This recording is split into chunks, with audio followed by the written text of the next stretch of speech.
Hey, deserving listeners, it's time to continue watching 90 Day Fiancé. My name is Dr. Kirk Honda. I'm a therapist and a professor, and I'm going to react to the show as I watch it. You like playing with fire. I see it in your eyeballs. We should talk about wedding. I don't even have wedding dress. It bothers me a lot. It's okay. I don't have a suit, so it's okay. We're in the same boat. We're right back here. So, from the beginning, throughout their relationship, my observation, based on what they're showing us, is that the two of them have a lot of hopes and dreams, I think, for each other, but they've been hurt by the other person substantially such that they hold back and wait for the other person to 100 billion% prove that the other person is on board before they even begin to be vulnerable. And so they're both waiting by the side of the pool saying, you jump in first. No, you jump in first. And she is pushing the idea of marriage, which sounds like she's saying, I'll jump first. I'll be vulnerable by saying I want to get married. But she's not actually saying, I want to marry you, or I love you, or there's not a lot of emotional giving. It's more like, let's set a wedding date is maybe the main communication that she's giving regarding affection, which is affectionate. I mean, saying you want to marry someone is saying something for sure. But the emotional side and the warmth side and the respect side doesn't seem to be coming. And then from him, he just is blank. The way he approaches it, it's like the two of them are talking about, I don't know, a vacation that's going to happen in 5 years. It's like, well, we got 5 years to think about it. Who cares? Why plan now? They are presumably engaged, or no, they're not even engaged, right? Well, they're presumably on the road to getting married. At least he has stated that such verbally to her, especially after the mom came to town, right? And so she's saying, okay, let's set a wedding date. And he's like, well, I don't know. And she says, I don't even have a wedding dress. I don't even have a suit. I don't know. I think there's two possibilities, and they both could be true in the same person. One is that he doesn't want to marry her, and he's just biding his time. He doesn't know what to say. He's extremely scared of being vulnerable by saying, I don't want to be with you. And so he's just waiting maybe for her to go back to her country, and then he can break up with her over text or ghost her or something, which seems to be his style. I don't know if that's his style, but he doesn't seem to be saying what's on his mind or in his heart. I'm guessing he has a connection with that, at least partially. The other possibility is that he's saying, look, I do want to pursue deepening our relationship, but I haven't heard enough information yet to prove to me that you're safe for me to be vulnerable. That is, for me to be vulnerable about participating in a wedding discussion. I'm still waiting for you to do that. But because I'm so guarded, I'm not going to tell you that that's what I'm waiting for. And so I'm not going to tell you the road to recovery. I'm just going to be over here being very blank and quiet. I don't know. Could be something else. Let's continue watching. Half of our way, 90 days, been half. And how do you feel? How do I feel? So we need another 45 to 90 days. We have a lot to work on. Thinking. See, she's being, I think, pretty clear. She's like, well, look, we're halfway through. We're 45 days. Presumably, we're going to get married in the next 45 days. We probably should think about a date. And then he says his line that he frequently says is, we have a lot of things to work on. But doesn't say, this is what we need to work on, or this is what I need you to apologize for, or this is what I need us to change in terms of our relationship. He doesn't offer that up. He does, well, there's a lot of things to work on. And that could be very frustrating for Natalie, right? And if I was to hypothesize, I've worked with people like this before, many people like this before, who they're a hurt little child. Most of us are really on the inside. And we're hoping that the other person will just read our minds and give us what we need in order for us to relax. But usually that doesn't work out. So we have to dig down deep and actually say, okay, the thing I would want to ask Mike as a therapist would be, are you committed to actually trying to make this work? Because that's a pretty big question, right? Do you actually want to even try to make this work? Because maybe he's like, I don't know. And then we have to explore that question. But let's say that he says yes. He's like, yeah, I do want to try. I don't know what to do, but I do. Okay. So what would she need to do?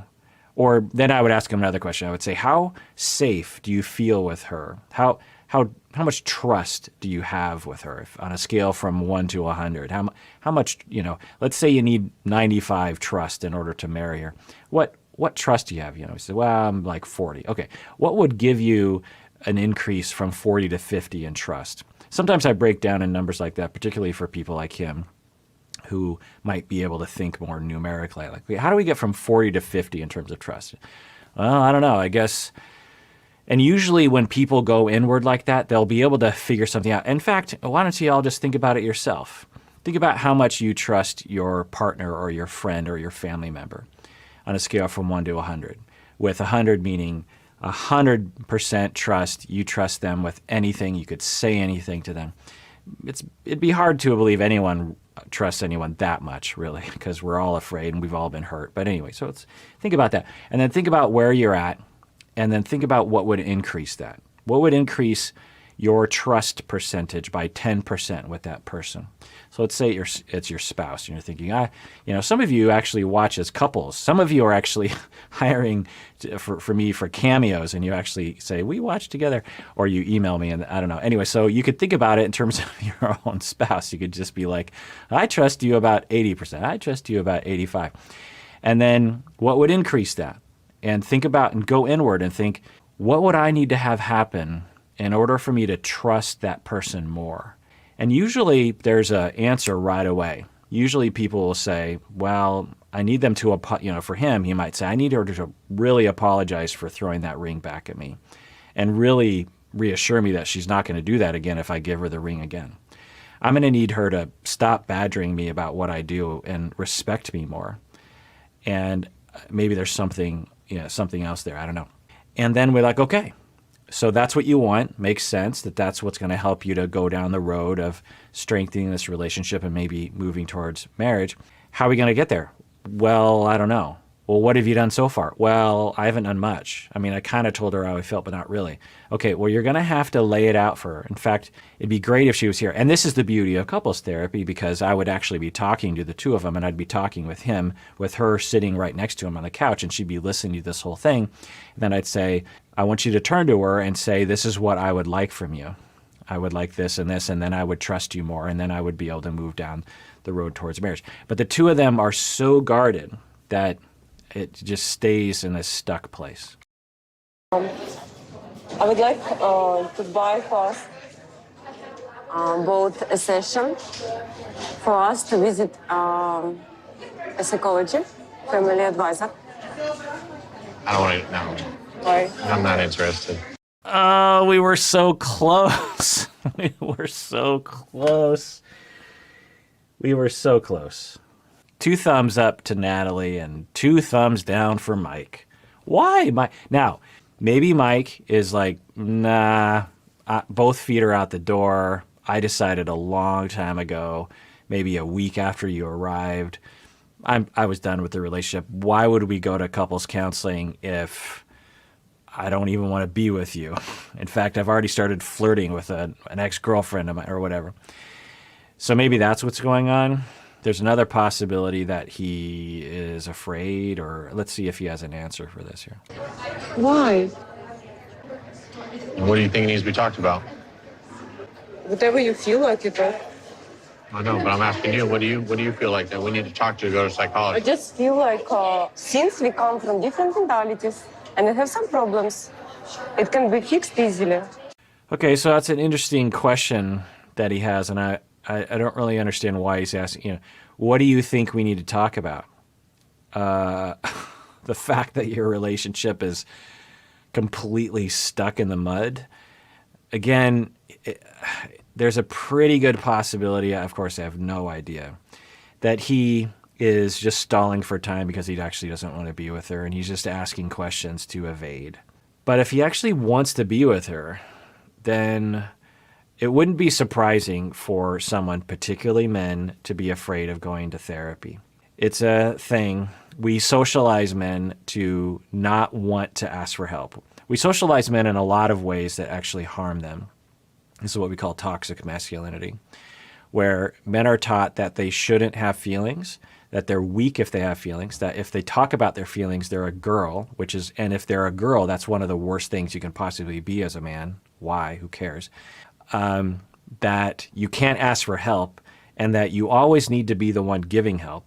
And if you ask for help, you're basically a weakling and a beta male. There's all this internet stuff about beta males and all this ridiculousness. And a number of other ideas and premises and tenets that are downloaded into a child's head before they're even 2 years old, by the way. We can measure that. Children are genderized from the age of like a year. Men are taught that they can't ask for help and that they can't express their feelings. Therapy is the worst of all the worlds for them, because in therapy you have to ask for help and express your feelings. You have to surrender to a certain point. You have to say, I don't know what I'm doing. And you have to cry, and you have to express your anger, and you have to ask for help. You have to express yourself. You have to be vulnerable. And these are completely off the table if you want to uphold your manhood, if you want to have any kind of self-esteem. You cannot do these things. And so men, when they think about going to therapy, they're like, oh my God, no, that's just sounds so. Michael, this is important for us. It is important for us to work on a relationship, but I'm not ready to go to talk to someone else about it. But why? 'Cause I don't want to. Why can't we talk to each other? Because we cannot agree on stuff. So he does have a bit of a point. I still think it's possible to do both. You can both go to therapy and talk about things on your own. In fact, that's ideal. I'm a bit confused as to why he hasn't really stated an understandable reason in my mind as to why he doesn't want to go. But again, is he deflecting? Is he afraid of therapy? Is he afraid of vulnerability? I don't know. I don't think he's going to give in. He seems like he's dug in on this. No, I don't want to do it. Please. I've been trying to work with her and stuff and talk to her and communicate with her and work on things with her and real issues with her. She wants to go see a counselor, and it's like, so what, you're going to listen to him? I'm not going to go spend a bunch of money just to have a simple conversation with Natalie. Okay, I guess there's nothing wrong with that perspective. It's perfectly reasonable to say, look, I'd like us to not need a therapist. Okay, that's fine. But some of the best couples that I know go to couples therapy. Some of the best couples that I've ever met are my clients. I mean, I have clients who are couples who are some of the most highest functioning, loving, mature, vulnerable people on the planet. And guess what? They go to therapy. Is the therapy the reason why they're vulnerable, or do they go to therapy because they're vulnerable? I don't know. But, the couples, some of the couples that I've treated over the years, ongoing for years, I would treat them, were extremely mature and healthy. So the idea that only really struggling couples will go to therapy is a misnomer. In fact, for y'all out there, if you're in the beginning of a relationship, it's actually a good idea to go to therapy, maybe even going once a month, just saying, hey, we just want a couples therapist to meet with once a month, just to check in, make sure we're on the right track, make sure we have a venue to really sit down and talk about things. I mean, imagine having the ability where you really set a routine where there's a therapist there to ask you the right questions and to help you along the way, and also just create a space for the two of you to say, okay, I'm going to file this away because I want to talk about this in session, and we have a session coming next week, and I want to talk about this thing that just happened because I don't know if we can actually handle it without being in therapy.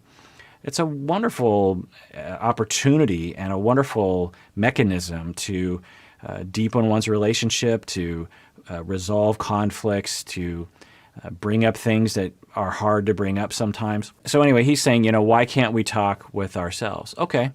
But you got to say something, my friend. You have to lead the way. Both of them aren't, at least he's trying right now, but he's not saying, okay, we don't need therapy, but what we do need is we need to talk about this. He doesn't, maybe he'll do this right now. But he doesn't offer anything up in terms of like, okay, here, let's talk about X, Y, or Z. I don't know. I just don't really have an interest of going. I don't think by going in and talking to someone, It helps. It does. We have some issues that are beyond talking. But I want to be happy now, like, don't fight. So why do you think by going to someone else that you're going to understand? Because there are ways to explain. If you can't explain to me, how are you going to explain it to them? Because the therapist will know how to help her feel safe. When two people run into problems, they sometimes can be so scared of being vulnerable that they won't say anything. And then when they come to therapy, I can help them to feel safe. And so that they can tell me those things, the things that they can't tell you. And I can get the ball rolling, and then I can help the two of you communicate. And then over time, you won't need me anymore. That's what I would say. It's really hard when you have a problem and you don't have a solution. I want my relationship to be just easy, and I search for solution. I work hard on our relationship. I try. But he feels threatened, scared. I don't know, it just pisses me off. I think we're going to need more in a psychologist. What does that mean? More than a psychologist? What, like a brain surgeon? A mortician? I'd be interested to know what he means by it. He said that twice. He says, our problems are beyond counseling. I wonder if he has like a weird stereotypical view of what therapy is. I don't know. It's really disappointing because I've been watching this couple for a long time now. I've watched the previous season and watching this season, and the whole time I thought that of all the couples I saw, this couple has potential to work out if they had someone to help them communicate. I've been thinking that from the beginning, that if they could have someone to help them to feel safe enough to be a little bit vulnerable and then a little bit vulnerable to each other, and then the other person is caring and loving, like there's potential there. I see it. I haven't seen it in a long time. It's been since the beginning of that last season, but I saw a lot of love, and the fact that Natalie wants to do this proves that I think she wants to, because she knows that if we go to therapy, he's going to complain about me and I'm going to have to listen to that. And so that's openness from her point of view. She's like, look, I'm open to going to therapy and being able to get things off my chest, but I also am willing to hear things from you. And when I ask you things, you don't ever say anything to me. You don't reveal anything to me. Now, Natalie